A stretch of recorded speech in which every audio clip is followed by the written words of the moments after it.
सुरुवातीपासूनच भाजपबरोबर जाण्याचे आग्रही होते, असा गौप्यस्फोट शरद पवार यांनी केला आहे. बघा, हा गौप्यस्फोट नाही आहे. तुम्हाला तो गौप्यस्फोट वाटतो आहे मीडियाला, याचं मला आश्चर्य वाटतंय.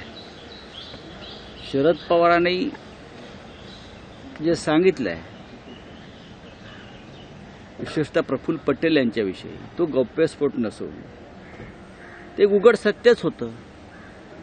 हे सगळ्यांनाच माहिती आहे, त्यात नवीन काय नाही. दुसरा प्रश्न घ्या. शरद पवार हेही म्हटले की आम्ही एकनाथ शिंदेंना मुख्यमंत्री करायला तयार होतो, पण त्यांची आपापसात चर्चा झाली नव्हती. शरद पवार हेही म्हटले की आम्ही एकनाथ शिंदे यांना मुख्यमंत्री करायला तयार होतो, परंतु त्यांची आपापसात शिवसेनेत चर्चा झाली नव्हती. माननीय शरद पवार साहेब असतील, राहुल गांधी असतील, यांच्याविषयी मी इतकं सांगेन की या दोघांचं एक मत होतं, या सरकारचं नेतृत्व एक अशा चेहऱ्याने करावं की महाविकास आघाडीतल्या प्रत्येक घटकाला ते मान्य होईल. एकनाथ शिंदे मुख्यमंत्रीपदी नकोत, आम्ही त्यांच्या हाताखाली काम करणार नाही, हे सांगणारे सगळ्यात आधी सुनील तटकरे, अजित पवार आणि दिलीप वळसे पाटील. आम्ही सिनियर आहोत, आम्ही ज्युनियर माणसाच्या हाताखाली काम करणार नाही, ही त्यांची भूमिका होती. इतकंच कशाला, 2019 साली जेव्हा मुख्यमंत्रीपदावरून भाजप आणि शिवसेनेमध्ये वाद सुरू झाला होता, नंतर महाविकास आघाडी स्थापन झाली, तेव्हाही विधिमंडळ पक्षाच्या नेतेपदी एकनाथ शिंदे यांचीच निवड झाली होती आणि शिवसेनेकडून शिंदे यांचंच नाव पुढे गेलं असतं. पण भारतीय जनता पक्षाच्या वरिष्ठ नेत्यांनी, हे वरिष्ठ नेते आता मंत्रिमंडळात आहेत सगळेच, त्यांनी आम्हाला निरोप पाठवला होता की दिल्लीचा निर्णय काय येईल तो माहीत नाही मुख्यमंत्रीपदाबाबत, पण आम्हाला एकनाथ शिंदे मुख्यमंत्री चालणार नाहीत. हे फडणवीसांपासून भारतीय जनता पक्षाच्या आताच्या सर्व प्रमुख नेत्यांची तेव्हाची भूमिका होती. शिंदे तेव्हा कोणालाच नको होते.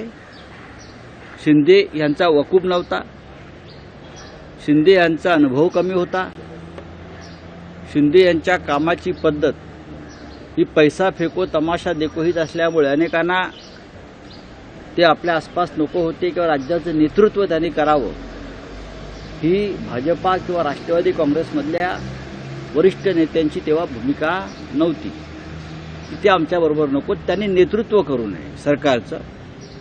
त्यांना कोणताही अनुभव नाही, फक्त पैशाचे व्यवहार किंवा व्यापार करणं म्हणजे नेतृत्व नाही, ही भारतीय जनता पक्षाची भूमिका होती. आम्ही काँग्रेस राष्ट्रवादीबरोबर जाण्याआधीची म्हणतोय. त्यांचं असं म्हणणं ठरलं की दिल्लीतून जो निर्णय येईल तो आपण मान्य करू, म्हणजे शिवसेनेला मुख्यमंत्रीपद द्यायचं की नाही वगैरे हा पुढला विषय. पण जर तसं झालं तर शिंदे चालणार नाहीत आणि आमची भूमिका होती शिंदे विधिमंडळ पक्षाचे नेते म्हणून तेव्हा आम्ही त्यांना नेमणूक केलेली आहे. त्याच्यामुळे कदाचित ते होऊ शकते. सर, ये हिंदी में जानना चाहते हैं, शरद पवार ने जो स्टेटमेंट दिया है कि उस समय एकनाथ शिंदे के नाम की चर्चा चल रही थी लेकिन आपस में सामंजस्य नहीं बन पाया. जरूर नाम की चर्चा चल रही थी, क्यों नहीं, क्योंकि वो लेजिस्लेटिव पार्टी के नेता के तौर पर उनका चयन हुआ था पहले से. लेकिन एनसीपी के जो वरिष्ठ नेता है, चाहे अजित पवार, तटकरे जी, प्रफुल्ल पटेल, वलसे पाटिल, ये लोगों का कहना था कि अगर सरकार बनती है तो ऐसा एक चेहरा चाहिए जो सबको साथ लेकर चले, जो अनुभवी हो. हम सब सीनियर नेता है, कोई जूनियर नेता के अंडर हम काम नहीं करेंगे. ये होगी एनसीपी की बात. कांग्रेस का भी यही कहना था. और आश्चर्य की बात यह है कि जब कांग्रेस और एनसीपी की सरकार बनाने से पहले जब बीजेपी के साथ 2019 में हम एक साथ थे, मुख्यमंत्री पद की बात चल रही थी, तो बीजेपी के नेताओं का ये संदेश था, ये मैसेज था, दिल्ली से जो निर्णय होगा वो होगा, मुख्यमंत्री पद शिवसेना को मिले ना मिले वो पार्टी के हाईकमांड तय, लेकिन अगर ये निर्णय होता है तो हमें एकनाथ शिंदे के हाथ के नीचे हम काम नहीं करेंगे।